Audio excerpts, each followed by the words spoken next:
Hi, friends. Try to get fancy with music, and I end up doing that. Welcome to this morning's quick training on how to get some summer routines tweaked so that they serve you. I'm excited to be here. And again, I just want to have a quick training that stays recorded for you for when you have time to see it. So if you're here live, I'm going to try and monitor YouTube for comments. Or maybe I should go to Facebook. Anyway, send me an email if you have any questions. This is part of my summer series, inadvertently a summer series, because I did a few weeks ago a training on how to have an intentional summer. So if you have not seen that, you can go back and look at it, and basically just getting ready for summer. We did it in May as we were looking at the end of the school year. And so that is in recorded and available for you. I mentioned a calendar in that training, and I actually had recently a chance to print some up. So if you're local to me, reach out because I have some ready to go. They're 11 by 17, and you get the whole summer on one piece of paper. So that helps you just kind of have visibility over what's happening. Reach out info@christinaslavic.com, just write on their calendar, and let's figure out how I get them to you. If you are not local to me and you want it, just send me an email and I will send you the PDF. I sent mine off to like FedEx and had it printed for cheap. So happy to serve you with that for free. So let me know. Okay, so today, here is what we're doing. We're talking about having summer routines serve us. My whole goal for you is to just help you be intentional with your summer. And so that means just putting some routines in place to serve you, to help you. And maybe you already have some routines in place, but now that summer is starting, you're starting to feel that they're not working. Maybe you're forcing it. Maybe you're frustrated about something. So that's why I'm here. My style is really to just break things down and help you out. So I just recently got a chance to do a presentation and got a chance to really even define what this means, intentional. And wow, there's a line there.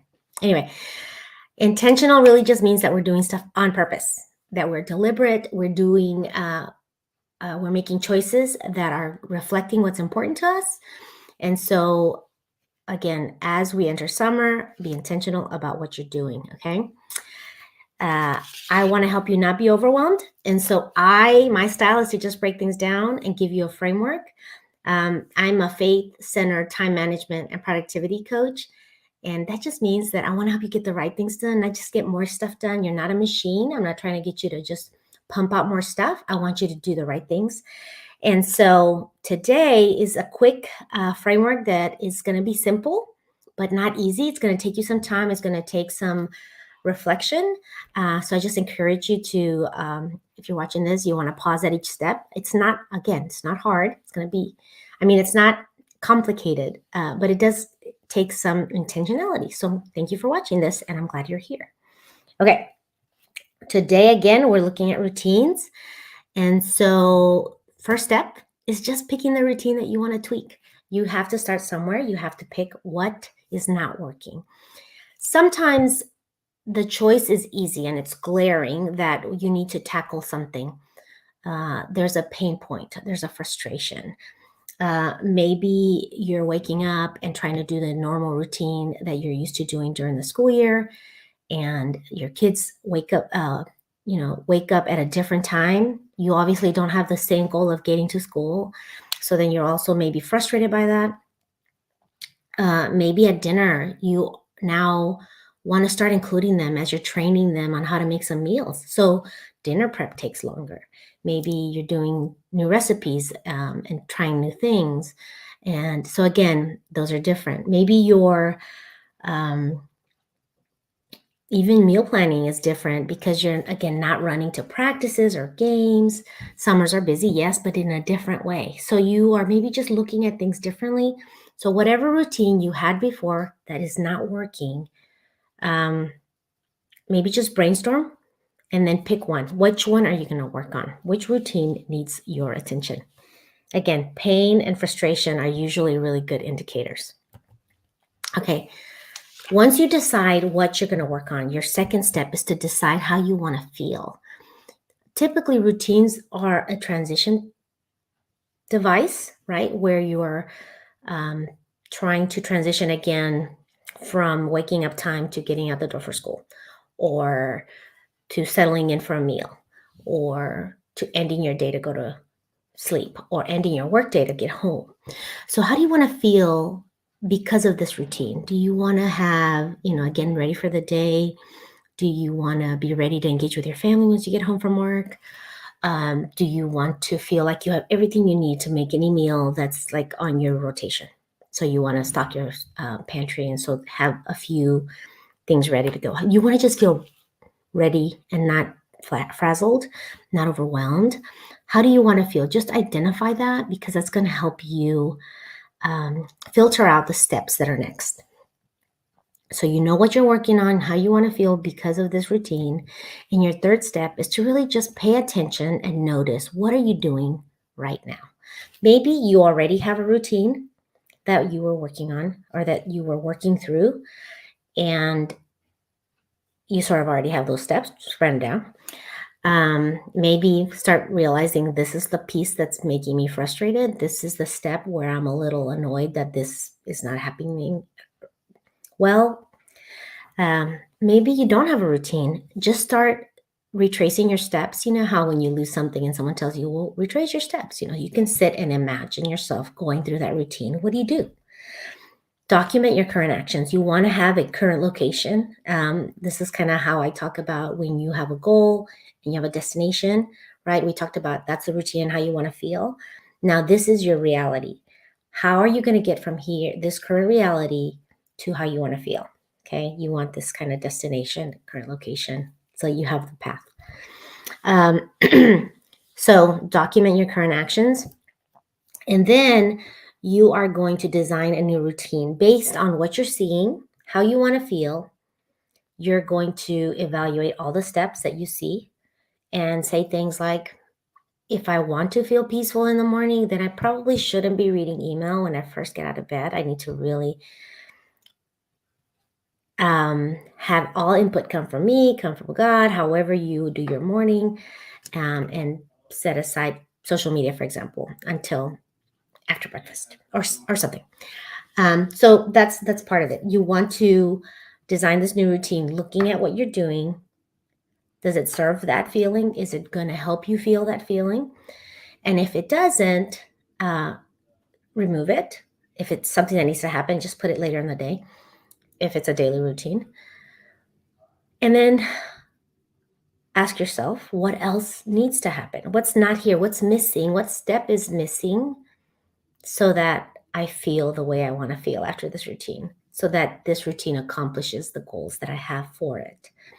So you just, and this is a draft, and this is my advice that I give myself, even, which is design the routine. It's a draft, it's beta, it's wet cement. You're not committing to put this on a tattoo on your arm for the rest of your life. Okay, this is just a draft. Design this new routine, highly personal, highly flexible. Okay. This is your permission. You don't have to commit for the rest of your life to do this thing.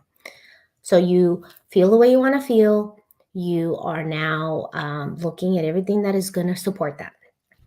Okay. And then your fifth step, which I don't know why I always do 5 steps. I think I like 5. Anyway, your fifth step is just to implement this routine and then evaluate. It kind of goes together.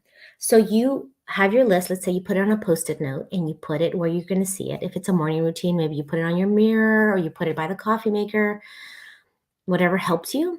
You have thought through an order that makes sense based on how you walk through the room, for example, or how other things are going on.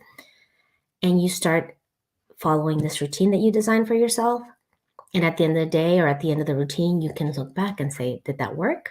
Do I feel the way I want to feel? What was missing? What should I just take out of it? What needs to be maybe reordered? Okay. So you have just a critical course correction, critical eye that you're looking at it. So you implement it, write it down, you try it out, you live it out, and then you evaluate it as you live out this routine.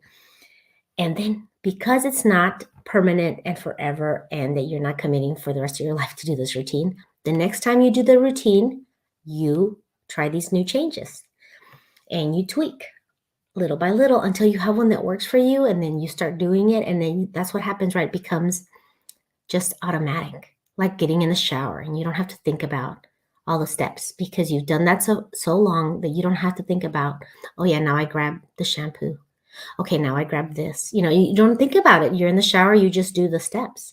That is the goal of routines, is that there would be things automated in your mind, kind of a form of automation, that you're not thinking about it, and you're doing something quickly, and your mind is freed up to solve other problems and to ponder other thoughts. So that's it. You want to tweak and evaluate the routine, and you can do it daily as it happens, or you could go weekly and look back at the week and say, how did the week go based on how my mornings went or how my evenings went, or whatever routine you were adjusting.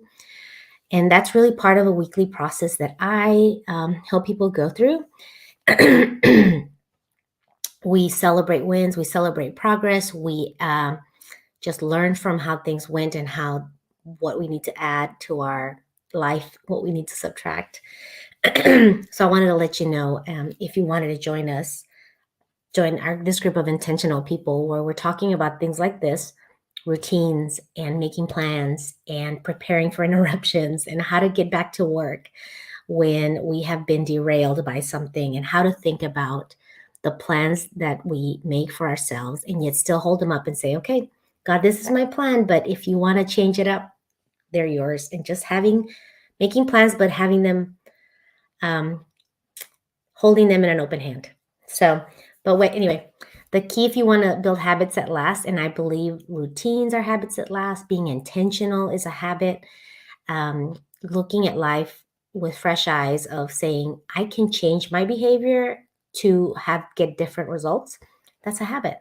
And if you would like to join a group where that desired behavior is the normal behavior, I invite you to just give me a call. Let me know. My Begin Today on Purpose community is called the Be Top Co-op. And again, weekly I get on the call. We do 30 minutes of just a guided review and planning. I do some responsive coaching. I'm doing a goal setting workshop in August, and I'm going to send that out later. So if you want any information on that, reach out, info@christinaslavic.com. You have me here on YouTube. Hopefully you're watching on YouTube. I'm going to start just archiving these little short trainings because, again, they're not complicated. I just want to give you a framework. I want to help you live on purpose. Reach out if you have any questions. Again, if you want that calendar, just let me know. If you're local, we'll figure out how to get to you.